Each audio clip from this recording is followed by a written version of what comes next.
I made all these mounts myself as well. Wasn't I good? They're all beveled. I went and got all the kit, the mount cutter, beveled mount cutter and everything. That was a wedding shot.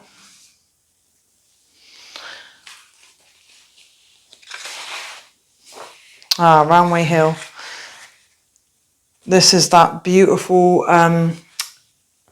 paper that I was showing you before, the cotton, not cotton rag. It's a cotton-based paper. I can't remember what it's called now. Somerset Enhanced. You obviously can't probably get the appreciate it from there, but it's beautiful. It's almost like watercolor painting paper.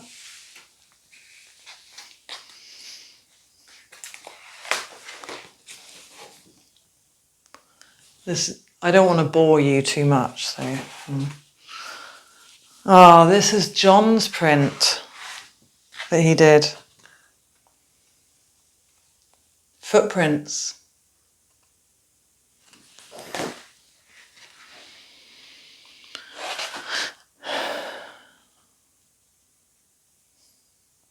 I remember him being really pleased with this shot. Bless him. It's me again. It's Roundway Hill again.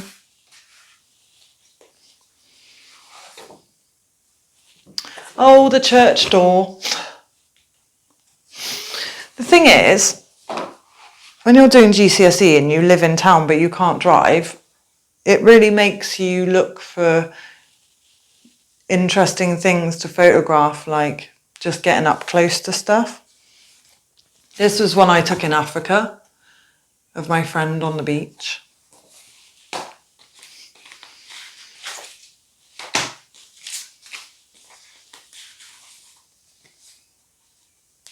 I'm not going to show you all of these because there's some really boring stuff in here. Oh, a few more people at school.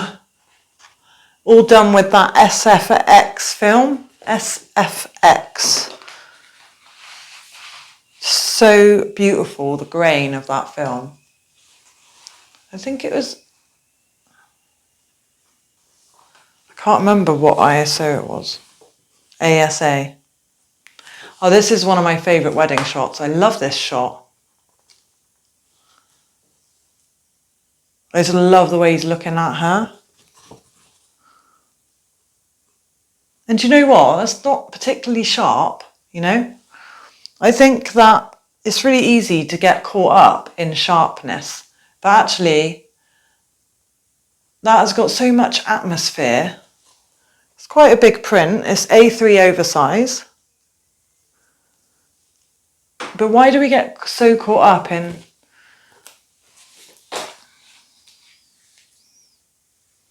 I mean, it is sharp.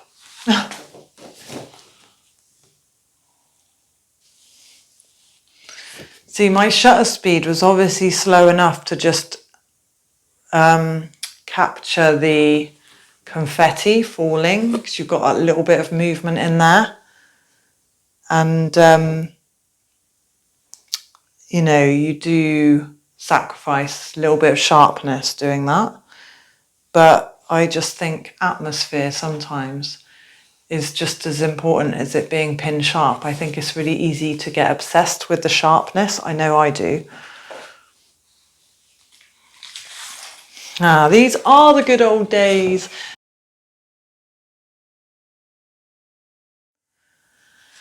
Opposite ends of the colour wheel. Oh my goodness. This one. I remember taking this shot. That's crazy. So the firefighters in Devizes came to the school where I was obviously studying, and I went out and I said, oh, is it okay to take some photos of you, please? Because they were like right outside the photography room, right? Little did I know, so this is Iggy here, and that's Wayne.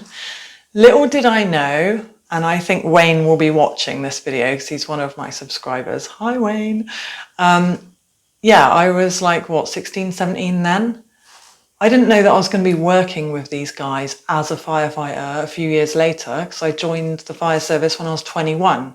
So that's weird, isn't it? I took their photos. And here they are. And then I spent 9 years firefighting with Iggy. Amazing. So can you see that that's that film again? See the grain there?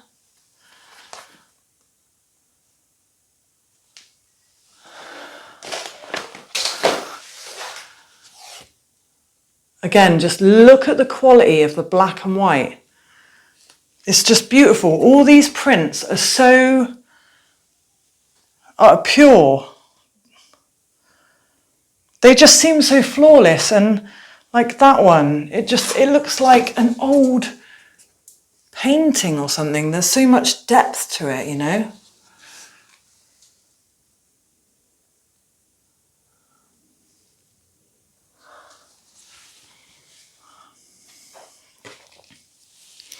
It's almost like some of the beauty is lost now in photography, like that old, authentic something charm. And I don't know, maybe we're trying to make up for that somehow else by getting everything perfect or something.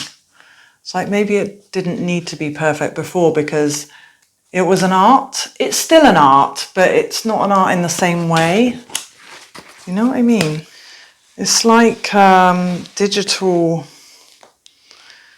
I don't know, it feels competitive and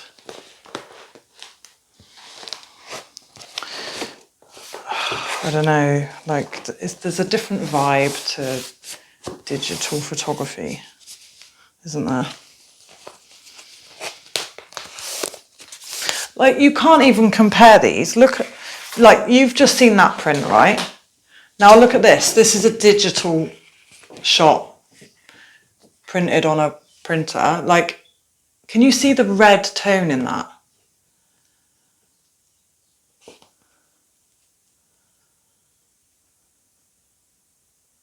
I know the paper's a bit horrible as well, but can you see that tonally there's this very subtle, it's only very subtle, but it's like reds and yellows and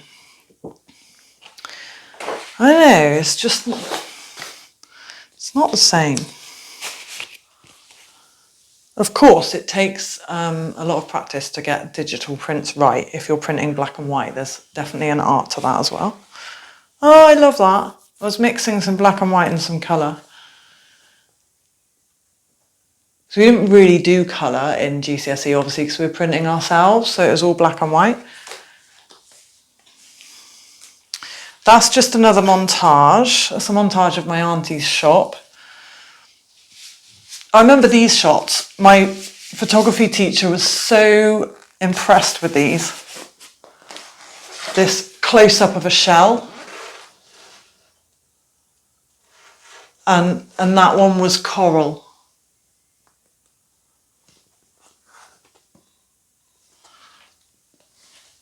And then that montage.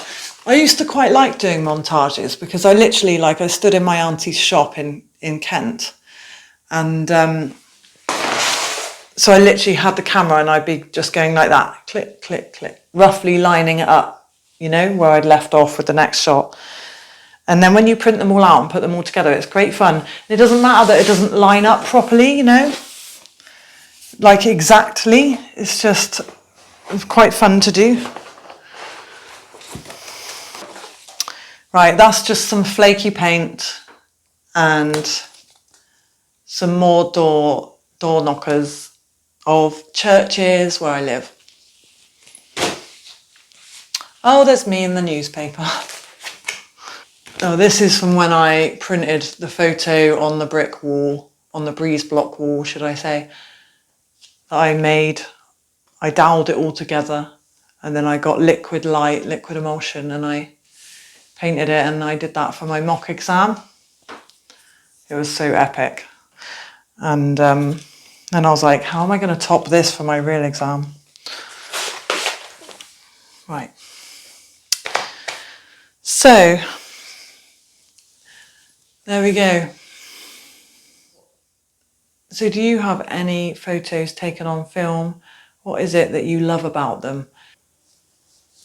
Can you see the charm in a printed photo, printed in the darkroom, black and white? is there something about it going through that process into the developer, you know, like you see the light coming through your enlarger and you watch it expose the paper, and then you take the paper and you slip it into the developer and you watch it emerge. There's something really magical about that.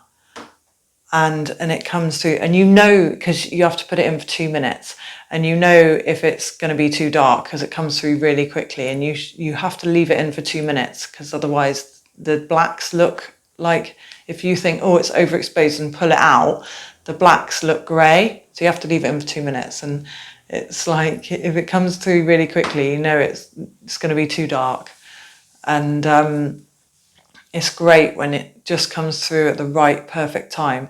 And then you wash it and you put it in the fix and you take it out into the daylight and you look at it, and you know, when you've nailed it, that rich black and the mid-tones, and then the highlights are not blown out, but they're like nice and bright and poppy, but they're not blown out. You've still got like full textural detail in the highlights. That's just such an amazing feeling. And that's what using the zone system helped me with, to get the full textural detail in the shadows, the midtones and the highlights. I love that. So I hope you enjoyed a little trip down memory lane with me, and I would love to hear about any photos that you've printed yourself in black and white. Have you ever had a darkroom experience? And yeah, did you love it? Do you remember the smell of the chemicals? Do you remember that red light that makes your skin look completely flawless, you know, because every spot and blemish disappears in the red light? It's amazing. I'll see you again soon. Have a good day. Bye.